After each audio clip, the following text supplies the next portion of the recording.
Bonjour, je m'appelle Tola Chon. Bienvenue dans le nouveau foyer de Happy Chandara. Ici, c'est un espace de vie pour se détendre après le cours, pour le repas et pour travailler.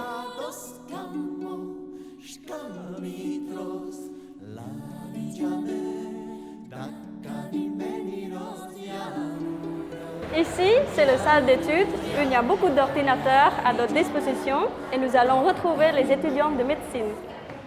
I did my internship at University of Health Science and at the pharmacy because at that time I wanted to be a pharmacist. But then after grade 12, because my result is good and my friend, they encouraged me, I decided to change my mind to dream bigger than that. And my last decision is that I want to become a doctor. Ici, c'est un espace qu'on s'assoit par terre pour apprendre le cours en groupe, pour discuter, pour refaire le monde.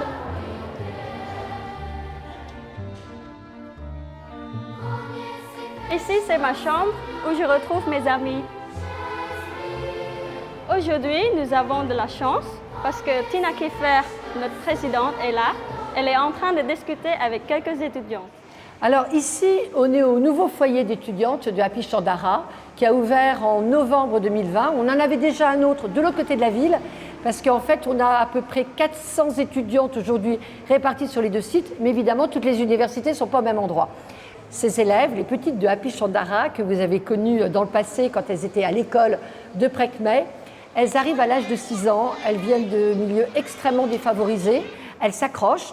Toutes veulent passer le bac, c'est aussi pour ça qu'elles sont si nombreuses aujourd'hui. C'est bien qu'à l'arrivée, on a chaque année près d'une centaine de nouvelles étudiantes qui arrivent dans nos foyers. Quand elles voient la fac, elles se retrouvent avec des jeunes qui sont issus de milieux aisés, qui ont de la culture, qui ont voyagé. Et elles n'ont pas forcément ces codes. Donc c'est pour ça qu'elles ont des cours de comportement, des cours d'anglais, des cours de français aussi, parce qu'elles doivent maîtriser les langues. Ainsi, on a une journaliste, Kanita, qui leur donne des ateliers de décryptage de journaux télévisés. C'est-à-dire qu'ensemble, elles vont recevoir des infos, elles vont recevoir le JT de CNN ou de TF1 ou de la BBC. Tout ce travail-là, il ne peut se faire que si elles se réunissent dans un lieu où on les soutient pour réussir et pour avoir ce regard intelligent sur la vie. Ici, on est dans un endroit très stimulant. On a des femmes inspirantes. Nous avons Ellen Johnson Sirleaf. Elle est une présidente de Liberia et elle a lutté contre la corruption. Juste en bas, nous avons Simone Weil. Elle a vécu une vie très difficile parce qu'elle a été envoyée au camp des nazis. Puis après, elle a fait une carrière politique magnifique. Puis enfin, nous avons Catherine Harry, qui est une influenceuse cambodgienne, qui parle librement sur la reproduction et la sexualité. Et c'est très important pour nous les femmes au Cambodge. Ici, c'est le bureau de la responsable pédagogique. Elle s'appelle Christelle.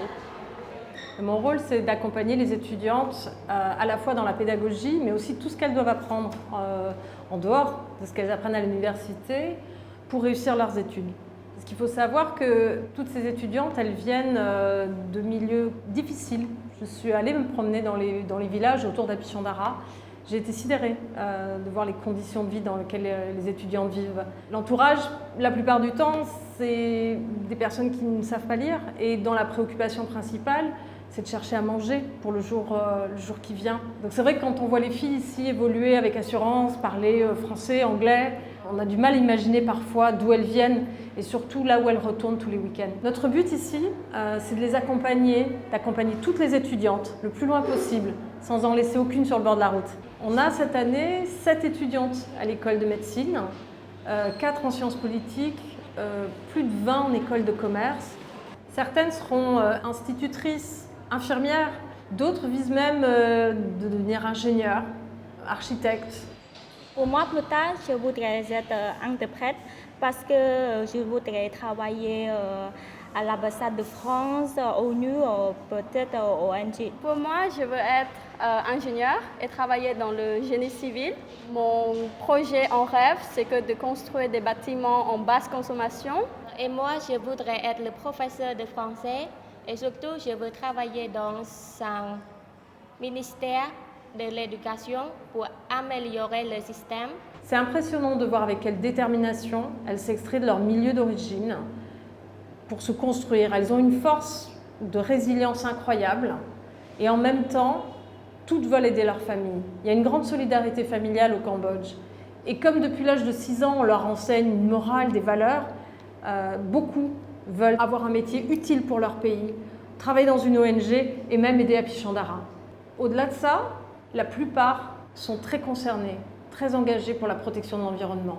On a déjà 20 élèves à l'université d'agriculture et je pense notamment à Srepi qui est en 3e année d'agro et qui, dont le rêve en fait un jour sera de monter une grande ferme écologique.